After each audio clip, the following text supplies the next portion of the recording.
अपनी एजुकेशन और अपनी स्टडी और अपने एक्सपीरियंस के आधार पर कह सकता हूँ कि सुप्रीम कोर्ट इस मामले में राहुल गांधी जी को न्याय देगा और हाई कोर्ट के फैसले को 100% ना सही 50% जरूर बदलेगा। क्योंकि जुल्म और अन्याय के खिलाफ आवाज खोलेगा कौन?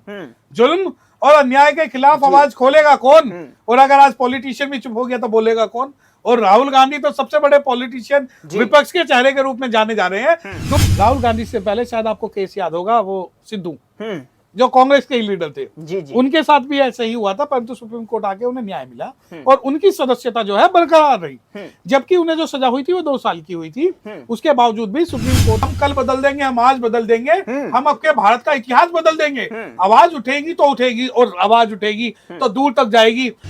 चाहे सावरकर हो, सावरकर को माफी वीर के नाम से इसलिए भी जाना जाता है क्योंकि उन्होंने माफी मांगी है। इस मामले पे अगर आप जो है डिफामेशन बनाना चाहते हैं तो बना लीजिए। एक वो शेर है कि हम आहा भी करते हैं तो हो जाते हैं बदनाम, हम आहा भी करते हैं तो हो जाते हैं बदनाम, वो कत्ल भी करते हैं तो बात तक नहीं होती। नमस्कार, मैं हूं आपके साथ गौरव राजेंद्र और आप देख रहे हैं संचार इंडिया। दरअसल इन दिनों जो है सुप्रीम कोर्ट की दहलीज पर राहुल गांधी और राहुल गांधी का डिफेमेशन केस पहुंच चुका है। लेकिन उससे पहले तमाम सारी चीजें आपने देखी, तमाम सारी अपडेट्स आपने देखी। गुजरात हाई कोर्ट ने किस तरीके से जो है 2 साल की सजा को बरकरार रखा। उसके बाद जो है पुनेश मोदी ने कैविएट दाखिल की और उसको सुप्रीम कोर्ट ने मंजूरी दी। हालांकि ये भी कहा जा रहा है कि इससे पहले अगर सच है तो फिर आप जो है सुप्रीम कोर्ट की दहलीज पर क्यों आए। इसी तमाम सारे पहलुओं पे बात करेंगे। अब कांग्रेस भी वहां पर पहुंच चुकी है। कैसे जो है आगे की हियरिंग होगी, कैसे प्रोसीडिंग होगी, किस तरीके का प्रोसेस रहने वाला है। हमारे साथ बातचीत करने के लिए इस पूरे मामले पर सत्यप्रकाश गौतम जी हैं जो कि इस पूरे मामले को बारीकी से आप तक पहुंचाएंगे। सर, स्वागत है आपका। सबसे पहले आप बताइए कि जो कैबिनेट पहुंची है और राहुल गांधी के जाने से पहले ही पुनेश मोदी का जाना क्या किस ओर इशारा कर रहा है? देखिए, सबसे पहले मैं आपको एक सवाल का जवाब दे दूं कि कैविएट फाइल करना कोई जीत नहीं है। अगर किसी को लगता है कि कैविएट फाइल कर दी और वो हमारी जीत हो गई तो नहीं। कैविएट का एक सामान्य सा नियम है नोटिस देना। यानी कि अगर राहुल गांधी अगर अपने मामले को लेकर सुप्रीम कोर्ट आते हैं तो ये उनके लिए कंपलसरी होगा कि जो भी उनकी पिटीशन या जो भी उनका जो अर्जी है उसकी कॉपी जो है अपोजिट पार्टी को सप्लाई कर दे। सिर्फ कैविएट ये है। इसके अलावा जो कैविएट है, कैविएट का कोई भी लेना देना लॉ में नहीं है। अब कैविएट हाई कोर्ट में भी फाइल हो सकती है, सुप्रीम कोर्ट में भी फाइल हो सकती है। और उन्हें अंदेशा था, जो मैं तो कहूंगा सत्ता पक्ष के लोग, मैं सिंपल कहूंगा सत्ता पक्ष के लोग जिन्हें पता था, उन्होंने इस मामले के अंदर कैविएट फाइल कर दी। उन्हें कोई ये लीगल प्रोसीजर है। अगर आप सुप्रीम कोर्ट के किसी भी अधिवक्ता से बात करेंगे तो कोई भी जो है उसमें कैविएट फाइल कर देगा। तो कैविएट फाइल होने का मतलब ये है कि उन्होंने कैविएट, क्योंकि उन्हें अंदेशा है, उनको पता है कि लड़ाई सुप्रीम कोर्ट आएगी और सुप्रीम कोर्ट में अपनी लड़ाई को तैयार करने के लिए उन्होंने कैविएट फाइल करी है। इसका कोई भी ज्यादा मेन प्रभाव जो इस केस पे नहीं पड़ेगा। क्या आपको भी लगता है कि गुजरात हाई कोर्ट से गलती हुई है या फिर जल्दबाजी हुई है इस पूरे फैसले को देने में? देखिए, मैं एक एडवोकेट हूँ, ना तो मैं गलती को मानता हूँ ना प्रभाव को मानता हूँ। जो जजमेंट दिया गया है, judgement, justice and decision both are totally different. अगर किसी भी मामले में किसी भी निर्णय पे अगर कोई जजमेंट दिया गया है तो we can not say that judgement is justified in eyes of law. यानी न्याय देना और निर्णय देना दोनों अलग हैं। अलग, ठीक है। उन्होंने निर्णय दिया है, उनका जो उनकी सोच थी या जो उनकी अंडरस्टैंडिंग थी उस हिसाब से उन्होंने निर्णय दे दिया। अब जब न्याय की बात होगी तो सुप्रीम कोर्ट न्याय करेगा, यानी डिसीजन और जस्टिस। अब सुप्रीम कोर्ट आए हैं तो जाहिर सी बात है कि सुप्रीम जो है as per the constitution will give justice to the Rahul Gandhi. लेकिन इस पर जो है राहुल गांधी के एडवोकेट अभिषेक मनु ने भी सवाल उठाए थे, प्रश्न चिन्ह लगाया था कि इनकी जल्दबाजी है, इन्होंने इस तरीके का फैसला बरकरार रखा है, गुजरात हाई कोर्ट ने कोई भी इसमें इंटरवीन नहीं किया। देखिए, जो काउंसिल है, जो राहुल गांधी जी के काउंसिल सुप्रीम कोर्ट में, उनकी पैरवी करेंगे। सभी का सामान्य नियम यह है कि भाई ठीक है कि जो जजमेंट आया है उस जजमेंट के अंदर जो हाई कोर्ट ने जजमेंट दिया है उस जजमेंट में कुछ बातें ऐसी भी सबमिशंस होना चाहिए था जो उसमें नहीं है। पहली चीज। दूसरी बात ये कि क्या हाई कोर्ट का निर्णय जस्टिफाइड है या नहीं, ये मामला मैंने आपके चैनल के माध्यम से पहले भी आपसे मैं ये बात कर चुका हूं और मैंने बोला है कि इस मामले के अंदर जो निर्धारण होगा वो सुप्रीम कोर्ट से होगा। सुप्रीम कोर्ट से इसलिए होगा क्योंकि जब ऐसा नहीं है कि सिर्फ राहुल गांधी की जलते घर को देखने वाले फूस का छप्पर आपका है, कि जलते घर को देखने वाले फूस का छप्पर आपका है, उसके आगे एक तेज हवा है, आगे मुकद्दर आपका है, और तेरे कत्ल पे मैं भी चुप था, मेरा नंबर अब आया, और मेरे कत्ल पे तू भी चुप है, अगला नंबर आपका है। राहुल गांधी से पहले शायद आपको केस याद होगा, वो सिद्धू जो कांग्रेस के ही लीडर थे, जी। उनके साथ भी ऐसा ही हुआ था, परंतु सुप्रीम कोर्ट आके उन्हें न्याय मिला और उनकी सदस्यता जो है बरकरार रही, जबकि उन्हें जो सजा हुई थी वो 2 साल की हुई थी। उसके बावजूद भी सुप्रीम कोर्ट के आदेश के बाद उनकी जो सदस्यता है वो आज भी बरकरार है जी। दूसरी बात राहुल गांधी जी की, अब जब राहुल गांधी जी जब सुप्रीम कोर्ट आएंगे तो उनके पास केवल डिफामेशन केस ही डिसाइड नहीं होगा, बल्कि freedom of right to expression भी डिसाइड होगा, जो कि गुजरात हाई कोर्ट करने में असमर्थ रहा। जो जजमेंट दिया है ठीक है, वो लीगली रूप से सही हो गलत हो, परंतु अब सबकी निगाहें जो है वो माननीय सुप्रीम कोर्ट पर है, उच्चतम न्यायालय पर है, और सुप्रीम कोर्ट जाहिर सी बात है इस मामले को कोई हल्के में नहीं लेगा। ऐसा लगता है कि ये मामला जो है भारत के भारत के जो मौलिक अधिकारों को है उनको जो है वो निर्धारित है। लेकिन सवाल यहाँ पर ये भी उठाए जा रहे हैं कि राहुल गांधी पर यही डिफेमेशन मोदी सरनेम को लेकर केस नहीं है, इसके अलावा भी 10 केस ऐसे हैं जो पेंडिंग में चल रहे हैं, क्या उसका भी जो है उस पर भी नजर डाल सकता है सुप्रीम कोर्ट? और वीर सावरकर के पोते का जो केस है, उन्होंने जो केस फाइल किया, उसका भी हवाला जो है गुजरात हाई कोर्ट ने दिया था, क्या इन पर भी जो अटकलें लग सकती हैं? देखिए, मैं आपके चैनल के माध्यम से बिल्कुल खुल के ये बात कह सकता हूं कि चाहे सावरकर हो, सावरकर को माफी वीर के नाम से इसलिए भी जाना जाता है क्योंकि उन्होंने माफी मांगी है। इस मामले पे अगर आप जो है डिफामेशन बनाना चाहते हैं तो बना लीजिए, परंतु मैं आपको बता दूं कि जुल्म और अन्याय के खिलाफ आवाज खोलेगा कौन? जुल्म और अन्याय के खिलाफ आवाज खोलेगा कौन? और अगर आज पॉलिटिशियन भी चुप हो गया तो बोलेगा कौन? और राहुल गांधी तो सबसे बड़े पॉलिटिशियन विपक्ष के चेहरे के रूप में जाने जा रहे हैं। दूसरी बात, 10 क्या 20 क्या 50 मुकदमे आप कर दीजिए, आप 50 क्या जितने मर्जी मुकदमे कर लीजिए। मैं आपको एक बात बता दूं, आज आप ये देखिए कि शेड्यूल कास्ट और मुस्लिम के खिलाफ कोई भी जो आज है मुंह उठा के कुछ भी बोल देता है, उसके खिलाफ चाहे जितने मुकदमे हो उसमें कोई फर्क नहीं पड़ता।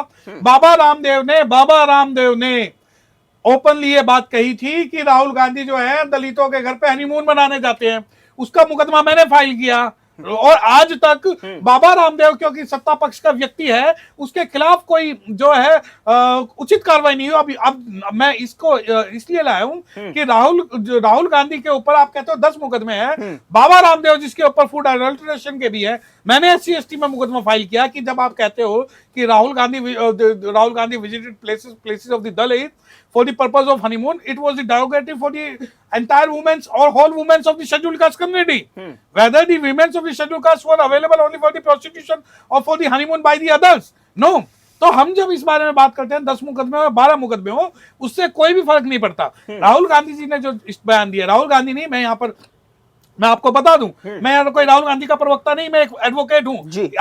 आप पत्रकार हैं, हो सकता है आप अपना कोई बयान दे और उस पर कई मुकदमे ये लोग दर्ज कर दे, तो इसका मतलब ये नहीं कि आप लोग जो है आवाज उठाओगे नहीं। आपको आवाज कि हम कल बदल देंगे, हम आज बदल देंगे, हम आपके भारत का इतिहास बदल देंगे, आवाज उठेगी तो उठेगी, और आवाज उठेगी तो दूर तक जाएगी।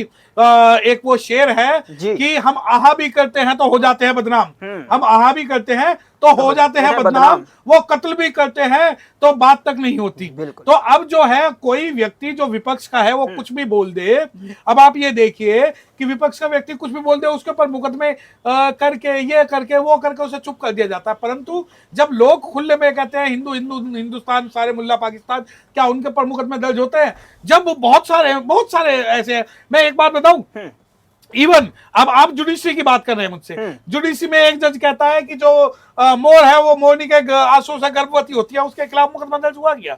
आप कहते हो, एक जज कहता है कि आरक्षण के कारण देश बर्बाद हो रहा है, क्या आपने उसके खिलाफ मुकदमा दर्ज किया? आप एक जज कहता है कि जो आरक्षण से हमें फायदा नहीं हो रहा, क्या आप एंटी कॉन्स्टिट्यूशनल स्टेटमेंट देने के कारण क्या आप किसी जज के खिलाफ आज तक गए हैं? क्या उनके खिलाफ कोई इंपीचमेंट आया है? परंतु ये चीजें जो है वो सिर्फ पॉलिटिकली सपोर्ट की वजह से ही सस्टेन कर पा रही है, अदरवाइज ऐसा इसमें कुछ भी नहीं। सुप्रीम कोर्ट इतनी सारी आपने बातें की हैं और तमाम सारी बहुत ही बारीकी से बात आप तक पहुंचा रहे हैं दर्शकों तक, तो इसमें एक और सवाल लोगों की जहन में ये उठता है कि क्या सुप्रीम कोर्ट यहाँ पर हाईकोर्ट के फैसले को बदलकर राहुल गांधी को एक बार फिर से नए सदन तक पहुंचाएगा? मैं 100% अपनी एजुकेशन और अपनी स्टडी और अपने एक्सपीरियंस के आधार पर कह सकता हूं कि सुप्रीम कोर्ट इस मामले में राहुल गांधी जी को न्याय देगा और हाई कोर्ट के फैसले को 100% ना सही 50% जरूर बदलेगा। और सुप्रीम कोर्ट को देना भी पड़ेगा, क्योंकि यहाँ जो सवाल है वो सिर्फ राहुल गांधी जी के बयान का नहीं बल्कि हर व्यक्ति की जबान का है, हर व्यक्ति के बयान का है, हर व्यक्ति के मौलिक अधिकारों का यहाँ पर सवाल है। तो क्या जो है एक बार फिर से जो है उनकी सांसदी, उनका बंगला, उनके राजनीतिक करियर मिल पाएगा राहुल गांधी को, या फिर 8 साल का? देखिए, बंगले की तो मुझे पता नहीं, परंतु वो संसद में जरूर जाएंगे और संसद में ऐसे ही जाएंगे जैसे वो पहले जाते थे। संसद में जाने को उन्हें कोई नहीं रोक सकता। जब वो एक सूबे का मुख्यमंत्री जिसके खिलाफ 23-24 मुकदमे हैं वो सूबे का मुख्यमंत्री बन सकते हैं, तो ये तो फिर भी ये 2, 4, 5, 10 मुकदमे सिर्फ इसलिए हैं क्योंकि उन्होंने कोई बयान जो है कुछ लोगों के विरोध में दिया है। क्या ये जो इशारे, किसी के इशारे पर जो है केस सुप्रीम कोर्ट तक पहुंचा, या फिर जो कैबिनेट है वो दाखिल की गई? क्योंकि बहुत सारी चीजें हैं, अगर सच है तो आप वहां पर क्यों जा रहे हैं? पूर्णेश मोदी क्यों गिड़गिड़ा रहे हैं? नहीं, देखिए सीजीआई से डर लग रहा है? ना, देखिए, दो चीजें हम जो है इंस्टीट्यूशन और इंडिविजुअल दोनों अलग है। हम किसी सीजीआई को नहीं जानते, ठीक है, हम सुप्रीम कोर्ट को जानते हैं। चेयर एंड द इंडिविजुअल जज is totally different. Supreme court में ऐसा भी हो सकता है कि ये मामला लंबा चले और लंबा चलने के कारण हो सकता है वर्तमान चीफ जस्टिस ऑफ इंडिया बदल जाए और दूसरे चीफ जस्टिस इसका निर्धारण करें, और कुछ भी चीजें हो सकती है। तो हमें जो विश्वास है वो सुप्रीम कोर्ट पर पूर्ण रूप से विश्वास है। रही बात कैविएट करने की, क्योंकि उन्हें अंदेशा है कि उन लोगों ने कहीं बड़ी बात कह रहे हैं आपके सीजीआई को भी बदला जा सकता है। बिल्कुल, देखिए, उनका टेन्योर भी खत्म हो सकता है, टेन्योर के बाद में मुकदमा आ सकता है, उसके बाद में आ सकता है। मैं बिल्कुल कह रहा हूँ, मैं आपके चैनल के माध्यम से कह रहा हूँ, ये मुकदमा 1 या 2 दिन में निर्धारित होने वाला नहीं है, इसको समय लगेगा। परंतु ये बात कंफर्म है कि जो भी न्याय होगा वो संवैधानिक रूप से सही निर्णय होगा, और इसके अंदर हो सकता है कि 3, 4, 5 जजों का निर्णय कलेक्टिवली आए, उसके बाद में इसका निर्धारण होगा। ऐसा नहीं है कि सिर्फ सीजीआई ही उसका निर्धारण करेंगे। सीजीआई एक बेंच को कॉन्स्टिट्यूट करेंगे और उस बेंच को कॉन्स्टिट्यूट होने के बाद में ही निर्णय जो है। लेकिन सबसे महत्वपूर्ण सवाल ये भी है यहाँ पर, और लोगों के जहन में भी है और लोग जानना भी चाहते हैं, क्या इस तरीके का जो 2 साल की सजा है वो बरकरार रहती है तो राहुल गांधी एक बार फिर से जेल में जाएंगे? नहीं, देखिए, जेल में जाने का कोई भी क्वेश्चन अभी अराइज नहीं हो रहा है, क्योंकि सबसे पहले तो सुप्रीम कोर्ट इस मामले में निर्धारण करेगा, और दूसरी बात, अगर उनकी सुप्रीम कोर्ट अगर नहीं करता है तो भी वो जेल नहीं जाएंगे। हो सकता है उन्हें प्रोबेशन पे छोड़ दिया जाए, क्योंकि प्रोबेशन एक वर्ड है लॉ के अंदर में। पहली बात तो बिल्कुल ना तो प्रोबेशन की बात होगी और ना ही सजा की बात होगी। इस मामले में वक्त आने दे, बता देंगे तुझे आसमां, हम अभी से क्या बताएं क्या हमारे दिल में है। तो इस मामले में न्याय होगा और सजा नहीं होगी। बहुत बहुत शुक्रिया हमसे बातचीत करने के लिए। ये थे सत्यप्रकाश गौतम जी, जो कि आपको बताया कि किस तरीके से जो है सुप्रीम कोर्ट में प्रोसेसिंग रहने वाली है, किस तरीके से राहुल गांधी और राहुल गांधी की जो लीगल टीम है वो किस तरीके से डिफेंड करने वाली है। हालांकि ये तमाम सारी पेचीदगी पर बात हुई कि किस तरीके से जो है आने वाला समय जो है कांग्रेस के हित में रहने वाला है, लेकिन यही है कि सुप्रीम कोर्ट से कुछ न कुछ न्याय जो है कांग्रेस के पक्ष में जाता हुआ दिखाई दे रहा है, जैसे कि अभी तक जितनी भी बातें सामने आई हैं। फिलहाल इस रिपोर्ट में इतना ही। नमस्कार।